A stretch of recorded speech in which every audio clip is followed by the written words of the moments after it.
Hindistonning boshlanish nuqtasi degan bu filmni nurg'un odamlar ko'rgan bo'lishi mumkin. Ammo menda qoldirgan ta'siroti siznikiga o'xshamaydi balkim. Xo'sh, avval film mazmuni bir so'zli aytay. Rajiv bilan Mita ikkisi yaxshi ko'rishib to'y qilgan oshiq mashqlar. Mita ko'plagan Hindiston ayollariga o'xshash oila ayoli. Raj bo'lsa otasidan qilgan sayponlik kasbining varis bo'lib, hali o'qdi xil yomon emas. Rastini esam Ushmitar raqni uchtisiga ortiqcha kiyim qilib olgan xalqning yana atoyatdan sayponning yeniga berishi meni sal ajablantirdi. Shunga Rajni saypon degandan yanala raqchi desak amaliyotga uyg'un bo'lishi mumkin. Nima bo'lmasa Raj bilan Mita qurgan oilani xil obdallik hisobi bor edi. Piya bo'lsa Raj bilan Mitaning muhabbat mevasi. Mita dunyodagi barliq onalarga o'xshash farzandining o'tida kuyib suyida oqadigan kuyimchan ona. Ular farzandining boshqa barliq qurdoshlarining oldida mengishni orzu qiladi. Buning uchun ota-ona bo'lg'ish uchun eng afzal sharoitni yaratib berish kerak deb o'ylaydigan Mita bugun Raj bilan birga Piyaga maktab tanlig'iga ketib boradi. Hindistonda hukumat qarmoqidagi maktablarning hammasi haqsiz, ammo o'qitish sifati odatkichilar. Shaxsiy maktablardan o'qitish sifati yomon emas, ammo puli qimmat. Shunga ular Hindistonda eng oldin qator turadigan 5 shaxsiy maktabni ko'zdan kechirdi. Bu maktablarning isilligi nadimi maktabga o'xshasin. Ayni 5 yulduzli mehmonxonaning o'zi edi. Shuna qilib Mita bolasini eng yaxshi o'qish sharoitiga erishtirish uchun eng no'ch maktabga o'qishga berishni aytdi. Ammo bu maktab faqat 3 kilometr tavallikdagi bolalarni o'qish qiladi. Shunda qilib Raj bilan Mita maktab atrofidagi boylar qorosidan o'yilib ko'chib keladi. Pul bo'lsin degan yaxshi, nada turman desa shur ko'chib boradi. Shunda qilib ular ko'chib kelgandan keyin bolasi piyaning atrofidagi boy bolalar bilan chiqishib o'tish uchun qo'shni xulumlarni chaqirib ziyofat berdi. Mundaqcha qilib aytganda Mita atrofidagilarga o'zining boyligini, boy bo'lgandimi boy zotidan ishkanligini bildirmoqchi edi. Mita ham yo'ldishining o'tir qatlam savdogar kishilardan bo'lgan salohiyatini boylar oldidagi ba'zi bir qiliqlaridan oshkorlab qo'yishdan ansirab yuradi.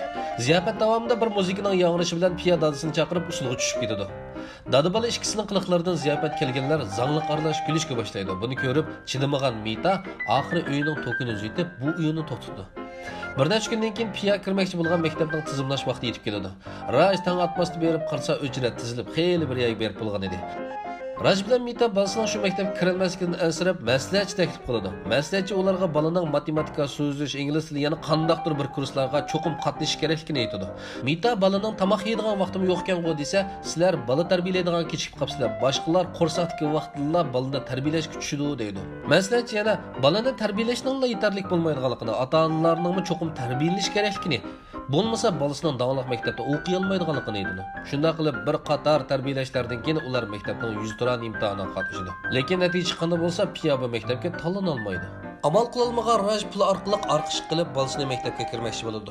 U maktab mudirning ishxonasini oldida o'tirganda mudir tuyuqsiz eshikdan birini haydab chiqib, "Sen bu yerni ko'ktat bozor ko'rib qoldingmi? Nim bo'lsa shuni setib olgan. Pulingni ilib nega parsang apar" deb so'zlab ketadi. Demak, bu maktabga pul xajlab kirish bir xom xiyol edi. Buni ko'rgan Raj pulni ilib asta ketib qoldi.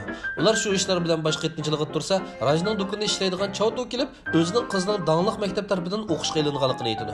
Aslida bu maktablar bir qism oilasida qiyinchilikqa bor o'quvchilarni qabul qilgan bo'lib, ammo tekshirishi nihoyat qattiq edi. Mita balasining yaxshi maktabda o'qish uchun hech nimadan bosh tortmaydi. Shunda qilib ular boylar rayonidan chiqib, namratlar rayonida yashaydi. Bu yerga kishilar garchi pul yo'q namratlar bo'lsa-mu, ammo nihoyat oq ko'ngil kishilar edi. Raj bilan Mita balasining yaxshi maktabda o'qish uchun qilmig'ini qilmaydi. Mita kechlari chashqan qo'g'lab kunduz suvga uchrat olishib, Raj qo'shnisi bilan zavodda yuk to'shib namratlikni o'rganadi. Shunda qilib ular qo'shnisining yordamida tekshiruvchilarni ishontirib namratlikni isbotlaydi. Lekin namratlarmi maktabga darsdan sirtqi faoliyat uchun 24 ming rupiya topshirish kerak edi. Bu pul albatta Raj uchun hech nima pul emas.